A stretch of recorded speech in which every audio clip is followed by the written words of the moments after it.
Vamos lá? Queridos, hoje nós estamos iniciando uma nova série de reflexões. Mês de fevereiro nós vamos conversar sobre os desafios no trabalho. Nós vamos refletir sobre as muitas muralhas que nós encontramos no nosso local de trabalho. E o trabalho é um elemento muito especial, muito central na cultura joseense. E o texto que vai abrir nossas reflexões desse mês de fevereiro é a Epístola de Paulo aos Colossenses, no capítulo 3, versículo 22. Abra lá comigo, por favor. Você pode estar usando uma Bíblia digital, ou uma Bíblia convencional como a minha, uma Bíblia elétrica. Abra a sua Bíblia comigo para que nós possamos ler juntos esse texto. Epístola de Paulo aos Colossenses, capítulo 3, versículos, nós vamos ler para os efeitos da reflexão de hoje, os versículos de 22 a 24.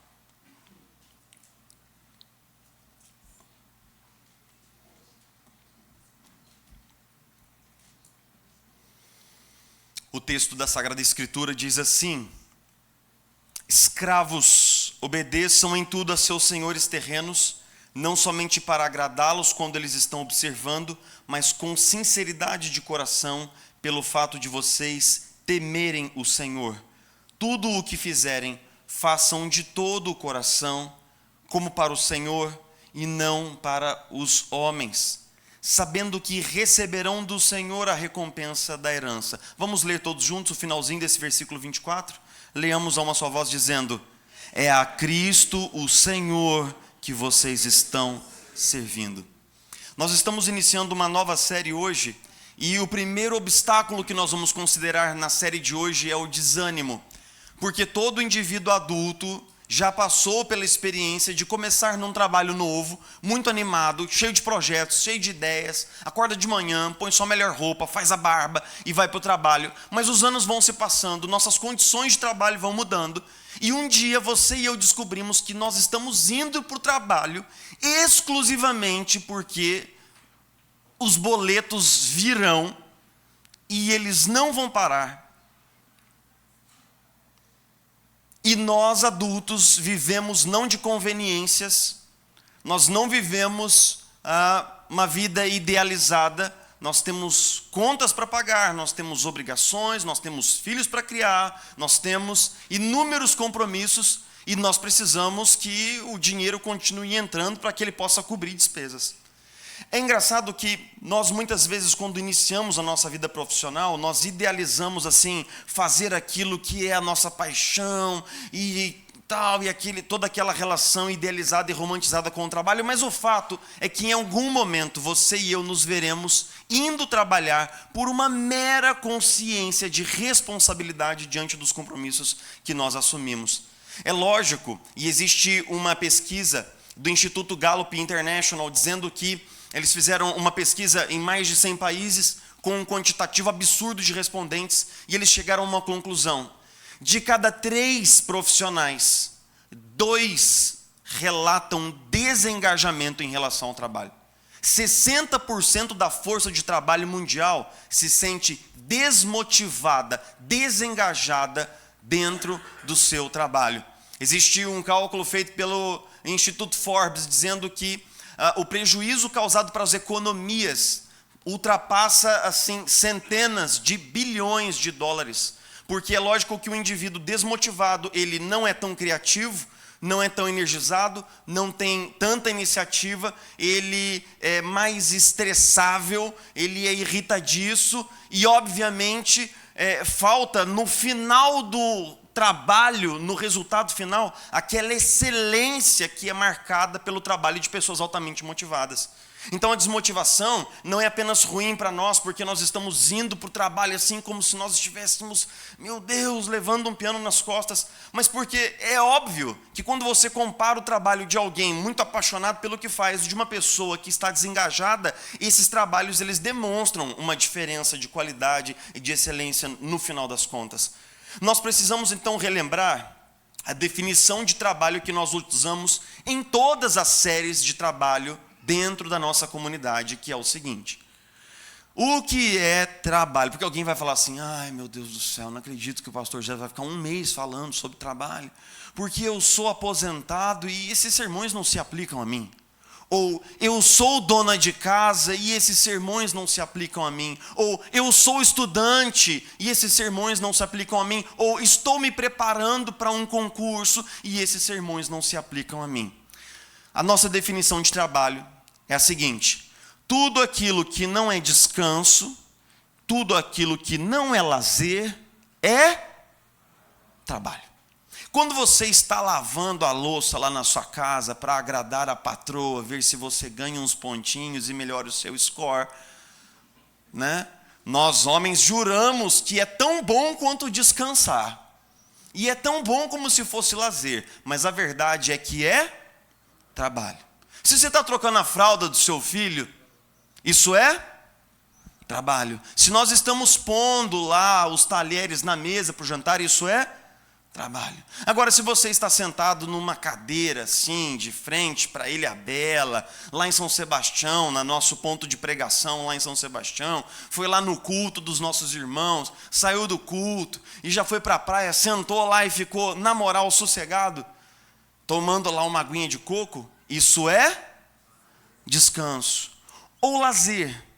Geralmente o lazer é uma atividade que nós fazemos de forma ativa. Por exemplo, uma viagem é um lazer, mas ficar em casa durante um dia para repousar as forças, dormir à tarde, tomar, meus irmãos, aquela cochilo no domingo à tarde, meus irmãos? Aquilo vem das mãos do Senhor. É descanso, é repouso. Então não pense comigo que você não será beneficiado por essa série de sermões por ser uma dona de casa ou um dono de casa. Você será. Porque tudo aquilo que nós fazemos como pais aposentados que ajudamos os nossos filhos e que fazemos rede de apoio para os nossos netos, ou como adolescentes e jovens que mantêm seus estudos em dia e cooperam nas tarefas do lar, todas essas pessoas, elas estão trabalhando. E se essas pessoas são cristãs, elas têm de trabalhar com uma consciência de que estão trabalhando para a glória de Deus. E esse é um problema porque quando nós entramos aqui no solo da epístola paulina aos Colossenses propriamente dito, essa epístola provavelmente foi escrita ali por volta do ano 62, 63 depois de Cristo.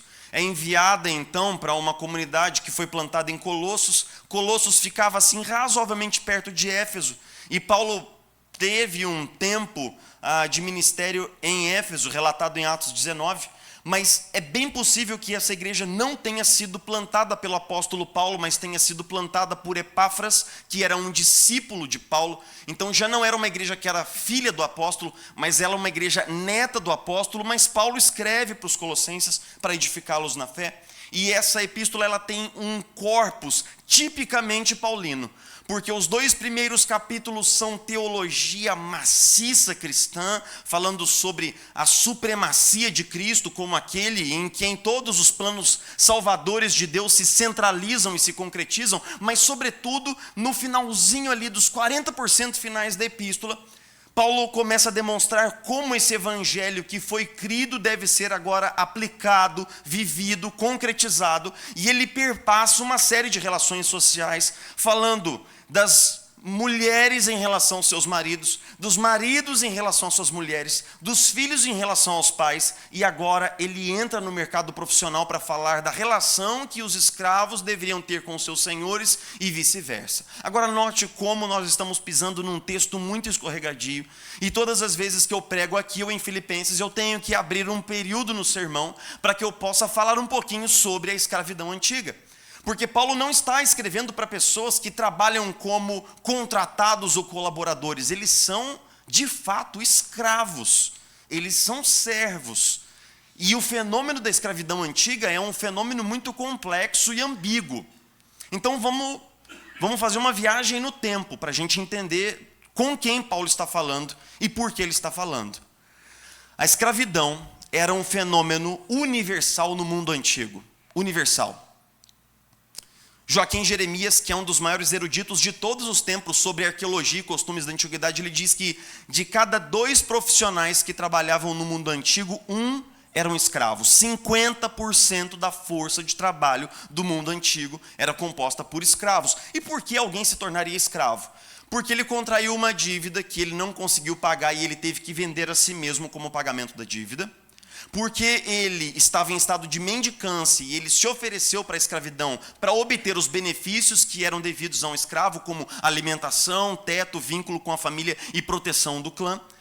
Mas muitas vezes nós precisamos nos lembrar que os escravos judeus, eles eram uma casta de escravos, e os escravos pagãos eram outra casta, porque é o seguinte: quando um judeu se vendia a outro para pagar uma dívida, ele só podia ser escravo durante 6 anos. No 7º ano, a lei de Moisés ordenava que esse escravo fosse liberto. Então os escravos judeus geralmente eram muito baratos. Mas o escravo pagão, ele não precisava ser necessariamente liberto ao 7º ano, então os escravos pagãos eram muito mais caros. E é engraçado também relatar o seguinte: os escravos, alguns deles faziam tarefas muito ingratas e indóceis na gestão doméstica, como lavar os pés dos seus senhores, ou mesmo limpar as latrinas que eram usadas num sistema muito rudimentar, onde os excrementos ficavam depositados ali e eram limpados depois de um período de tempo. Mas existiam escravos que eram mordomos e que cuidavam das finanças do lar. Existiam escravos que eram professores, existiam escravos que eram médicos, existiam escravos que tinham sob si mesmo outros escravos. Então, note que nós estamos falando de um fenômeno bastante ambíguo, bastante complexo, mas de maneira geral, o que Paulo quer enfatizar aqui nesse texto é o seguinte: quando você é escravo, você tem um senhor, em primeiro lugar, você não escolhe o seu trabalho. O trabalho é escolhido para você.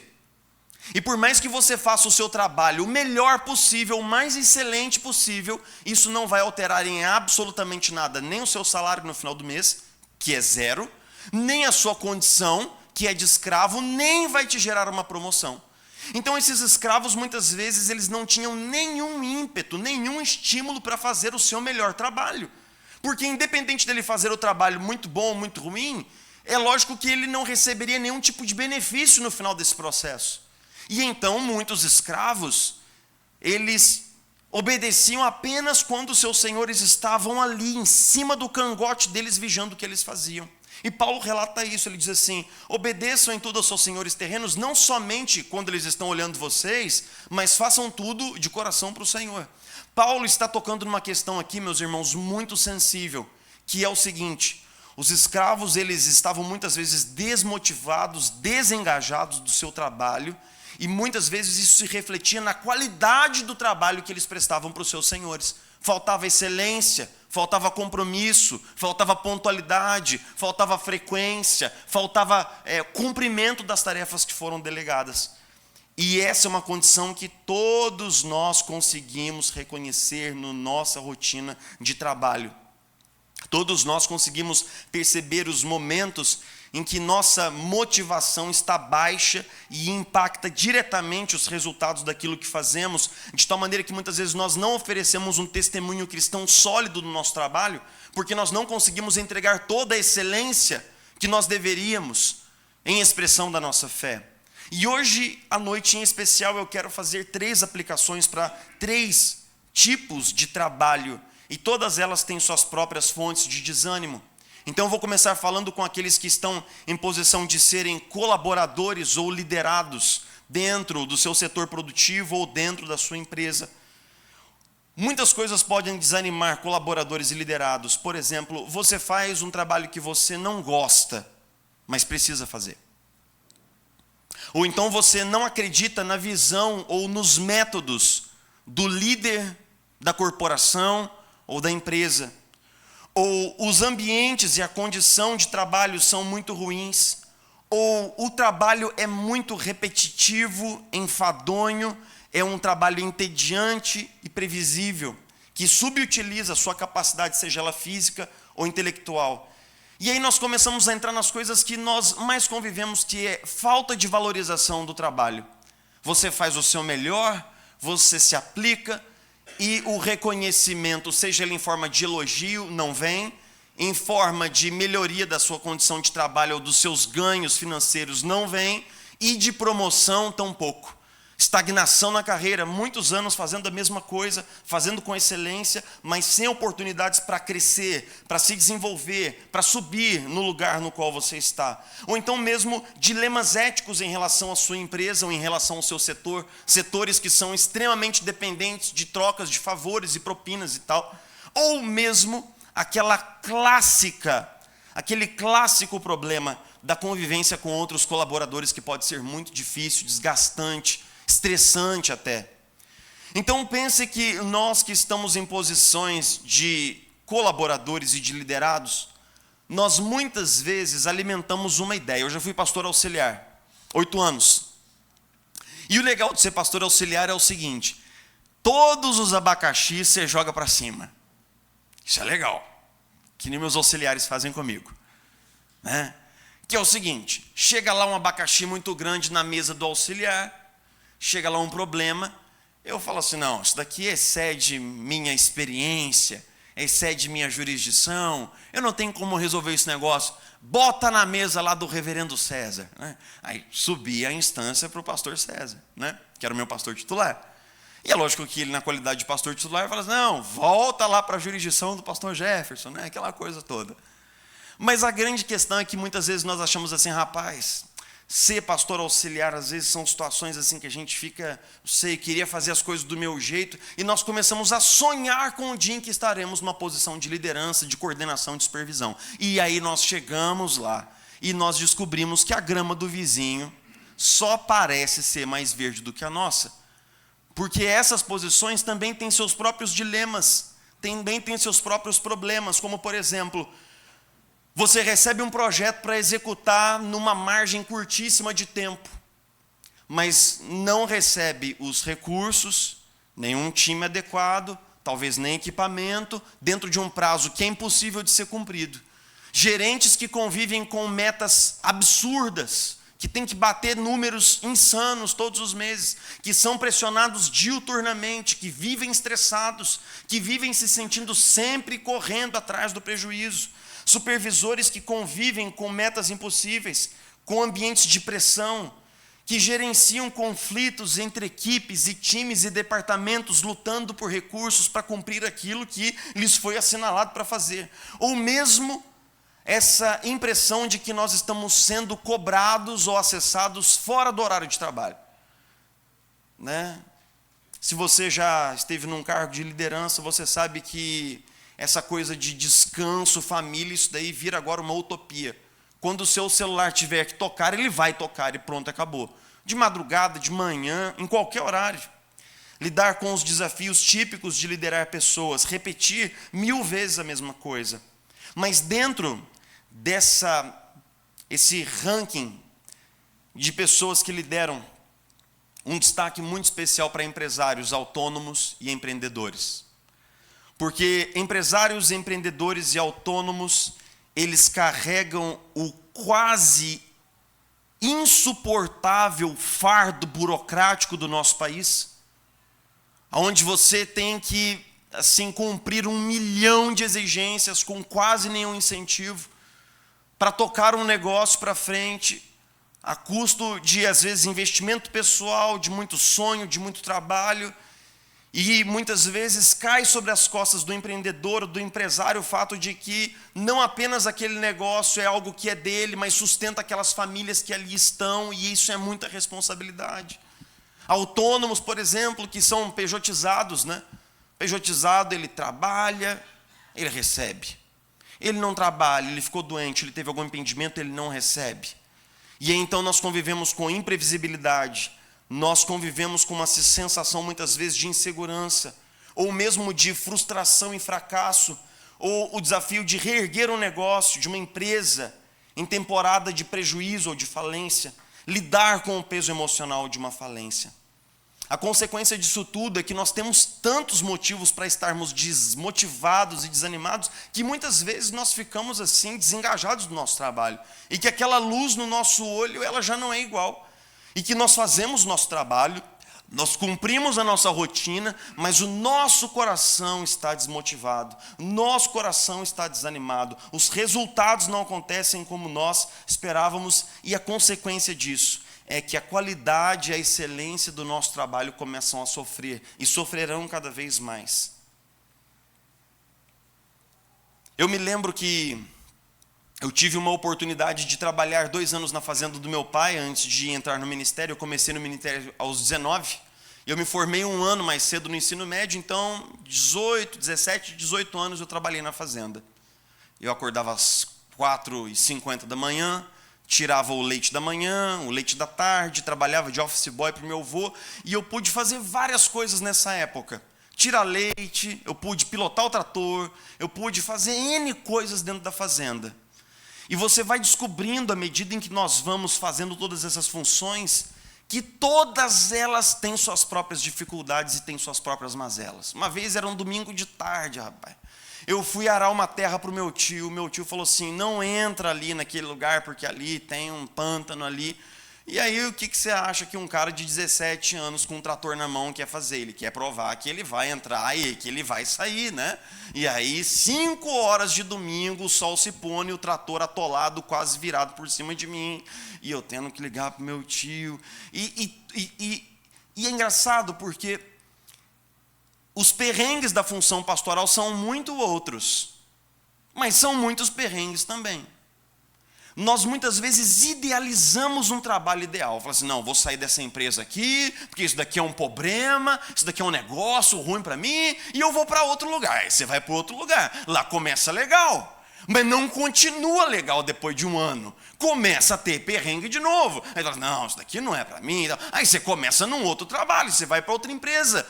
Só para descobrir que todos os trabalhos, em todos os lugares, tem os seus próprios perrengues e problemas. E por que é assim? Por que tem que ser assim? Porque quando os nossos primeiros pais fizeram a escolha que eles fizeram lá atrás, Deus veio ter uma prosa firme com Adão e disse assim, maldita é a terra por sua causa.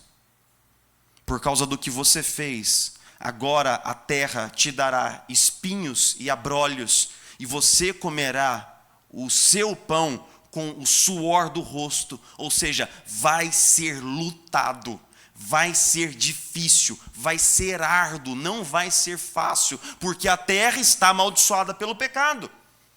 Porque nós, como humanidade, tomamos um caminho que colocou toda a criação debaixo de maldição. E o trabalho que foi concedido como uma bênção de Deus ao homem, poder cultivar o jardim do Éden, ele foi também fragmentado, ele foi quebrado e ele foi solapado pela queda e pelo pecado. O pecado mancha todas as coisas. O pecado fragmenta todas as coisas, gerando corrupção, inveja, competição brutal, gerando políticas e sistemas que fazem com que o trabalho seja fonte de sofrimento. Ok. E qual é a boa notícia que nós temos para partilhar hoje, nessa parte final desse sermão? Nós cristãos cremos que o pecado quebrou todas as coisas, mas que muito maior do que o pecado é a abundância da graça suficiente em Cristo, porque nós cremos que, porque Cristo morreu na cruz, levando sobre si mesmo os nossos pecados, nós estamos sendo reconectados a Deus por meio de Cristo, e o nosso trabalho está sendo reconectado para ser novamente para a glória de Deus. Ele está sendo redimido, ele está sendo restaurado, e é justamente isso que Paulo fala aos Colossenses. Ele diz o seguinte, escravos, obedeçam, não somente para agradar os seus senhores, mas pelo fato de vocês temerem ao Senhor, versículo 22. Versículo 23, tudo o que fizerem, façam de todo o coração, como para o Senhor. E no final do versículo 24, ele repete, é a Cristo o Senhor que vocês estão servindo. Essa é uma ideia muito radical. Nós subestimamos o raciocínio do apóstolo Paulo quando ele diz assim, é a Cristo o Senhor que vocês estão servindo. Sabe por quê? Porque você não trabalha para pagar contas. Você não trabalha para quitar boletos. Você não trabalha para manter os negócios da família em dia. Você não trabalha para sustentar a sua casa. Todas essas coisas são meras consequências você e eu, nós trabalhamos para quê, meus irmãos? Para a glória de Deus. Jesus é aquele que recebe o trabalho que nós fazemos no final do dia. Ele é o público-alvo final do nosso trabalho. É para Ele que nós trabalhamos. E isso é muito difícil de encaixar no nosso coração. Porque nós achamos que nós estamos fazendo aquilo ali para agradar o nosso chefe, para agradar a nossa empresa, para ganhar uma promoção, para fazer aquilo. Mas não é. Para nós cristãos, todas as coisas, quer vocês comam, quer vocês bebam, façam tudo para a glória de Deus, incluindo o nosso trabalho. Então nós cristãos, nós temos uma nova perspectiva do nosso trabalho, nós temos um novo sentido para o nosso trabalho, e por isso nós temos uma nova motivação para o nosso trabalho, porque nós trabalhamos para a glória de Deus. Pense como aqueles homens, mulheres, escravos, ouviram essa palavra de Paulo e puderam conectar, dizendo: realmente, tudo que eu faço durante o dia, eu preciso entregar no final do dia, como um ato de adoração a Deus. Conta-se uma anedota, que quando Michelangelo Buonarroti foi pintar a Capela Sistina, a pedido especial do Papa da época, não me lembro se era Leão, um afresco é uma pintura que é feita no gesso fresco. E se você entra na Capela Sistina, você vai ver bem no centro da pintura de Michelangelo, aquela famosíssima cena da mão de Deus e da mão do homem no ato da criação. Depois nós temos a queda, atrás um enorme painel do juízo final e toda a história do Antigo Testamento sendo contada até Jesus, a igreja e os apóstolos, tudo ali diante dos seus olhos. E como é que Michelangelo pintou o teto da Capela Sistina? Andames eram erguidos para que ele pudesse deitar-se e olhar o teto como quem pinta uma parede olhando-a de frente. E diz que em determinado momento ele estava pintando um canto, gastando horas a fio da madrugada, num canto escuro, e alguém gritou lá de baixo, um dos seus cooperadores: Michelangelo, termina isso logo, aí ninguém vai ver. Houve uma pausa e ele respondeu: Deus sempre vê. Deus sempre vê. Às vezes você fica desanimado porque o seu chefe não vê os seus muitos esforços, porque o seu patrão ele não valoriza o trabalho que você faz com todo o coração e com todo o zelo. Porque você está há muitos anos sem receber uma promoção ou sequer um tapinha nas costas dizendo muito obrigado porque você está aqui conosco. E isso desmotiva o nosso coração, isso nos entristece, nós todos somos seres humanos. Mas então nós descobrimos que Deus sempre vê. Deus sempre vê. Deus sempre vê nossos esforços. Deus sempre recebe. Eu me lembro que eu fui começar a dar aula no ensino médio de filosofia e sociologia para adolescentes, isso no ano de 2010. E então tinha uma professora muito querida na nossa igreja, Dona Mariana Barbeto, uma mulher experiente, que tinha anos de exercício da prática pedagógica na cidade, uma mulher de nome. E então marquei um café com ela, e fui lá pedir uma ou duas lições, né? E eu achei que ela fosse me dizer alguma coisa muito técnica da área, de como ser um professor e tal. E aí Dona Mariana Barbeta fez um cafezinho, sentou assim, e ela é uma mulherzinha desse tamanho aqui, rapaz. É um cotoquinho de uma mulherzinha. E é enérgica danada. Ela é uma mulher ardida, que ela não me ouça falar isso na transmissão, mas é verdade, ela é uma mulher ardida. O tio Edson sofre na mão daquela mulherzinha. E então ela falou assim: meu filho, eu tenho uma coisa para te dizer antes do primeiro dia de aula, com um dedinho assim, riste assim. Antes de você sair do carro no estacionamento, consagre seus alunos, consagre sua aula, consagre o intervalo, consagre a matéria, consagre sua vida. Deus te colocou ali para fazer a diferença na vida daqueles alunos. Deus te colocou ali para a glória dele. Consagre tudo ao Senhor. E isso é uma coisa que eu não esperava ouvir. Eu esperava ouvir sobre técnicas de como manusear uma turma, de como gerenciar uma aula. Mas ela começou pelo mais importante. Eu já era o pastor dela nessa época, mas ela provavelmente muito mais crente do que eu, me disse: você está ali para a glória de Deus, consagre todas as coisas a Deus. Meu irmão, o que seria do seu trabalho e do meu trabalho se nós pudéssemos entregar cada pilha de louça lavada como um ato de adoração a Deus?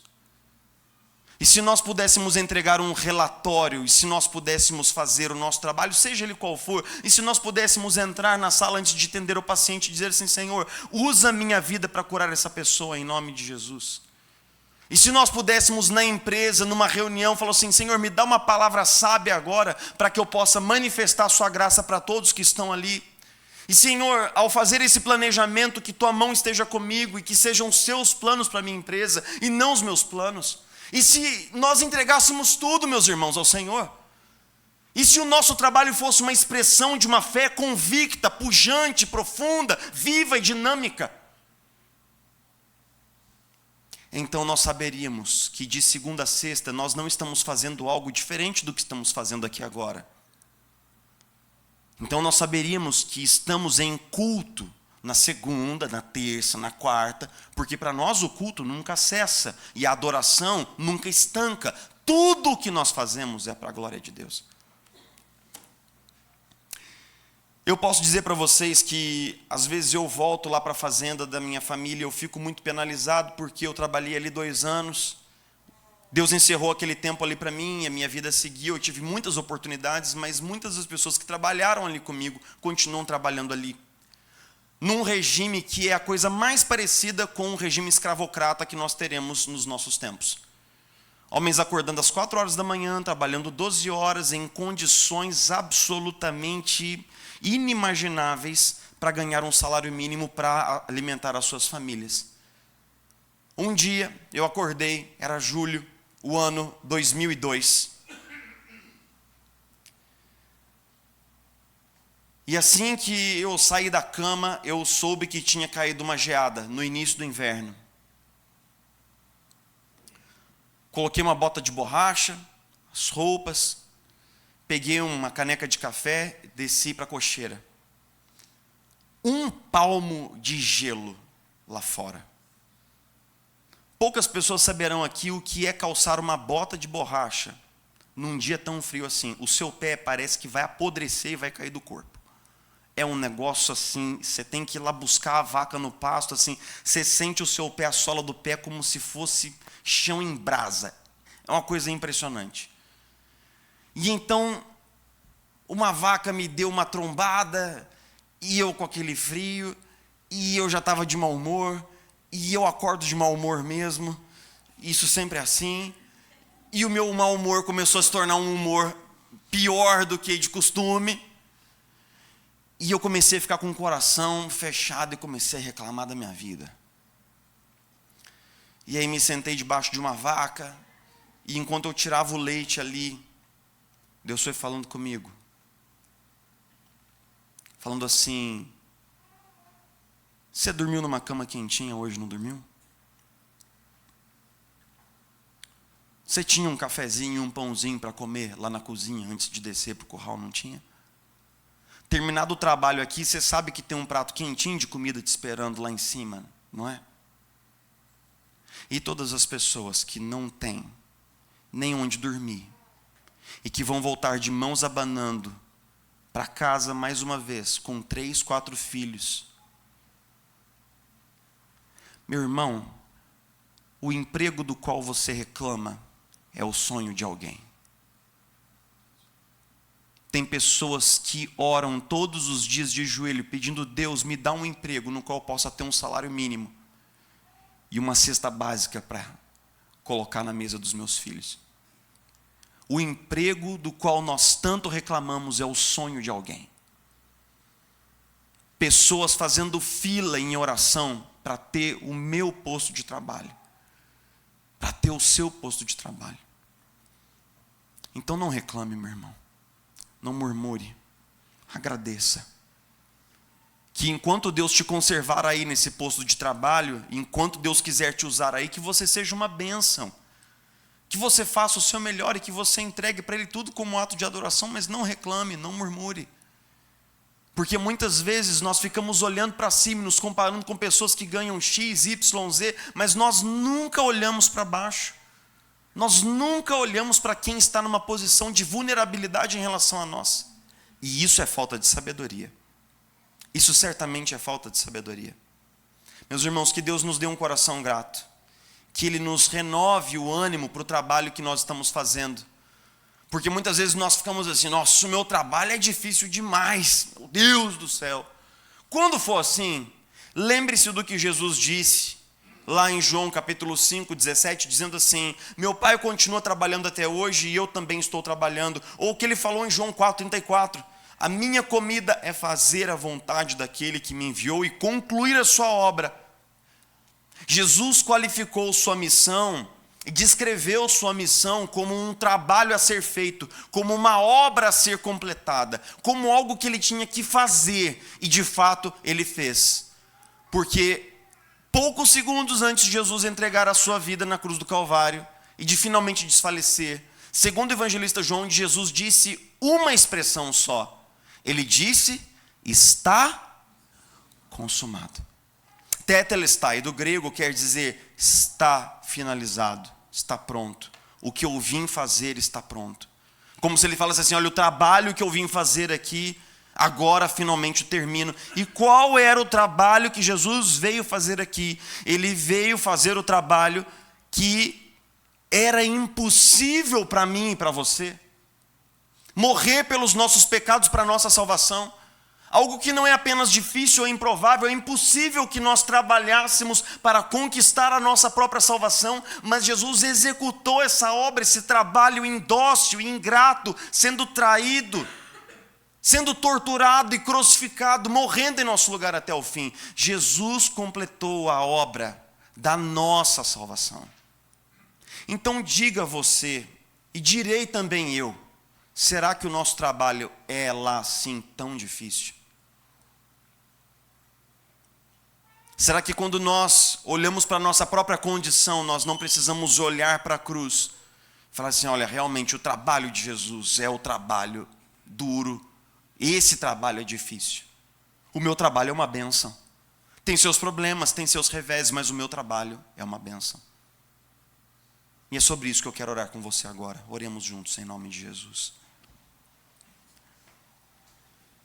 Senhor, muito obrigado porque mais uma vez nós podemos fixar os nossos olhos tementes, Senhor, na cruz de Cristo e sermos lembrados de que o Senhor realizou essa obra de salvação por nós, a nosso favor, na cruz do Calvário, levando sobre si mesmo a multidão das nossas iniquidades e pecados, para que fôssemos perdoados, lavados, integrados na família da fé. Senhor Jesus, amanhã ao acordar, na primeira hora, que o Teu Espírito Santo nos lembre que o dia de trabalho, de estudos, de esforços que está começando, é para a Tua glória, é para o Teu louvor, e que o Senhor receba isso como ação de graças, como um aroma suave subindo, Senhor, diante das Suas narinas.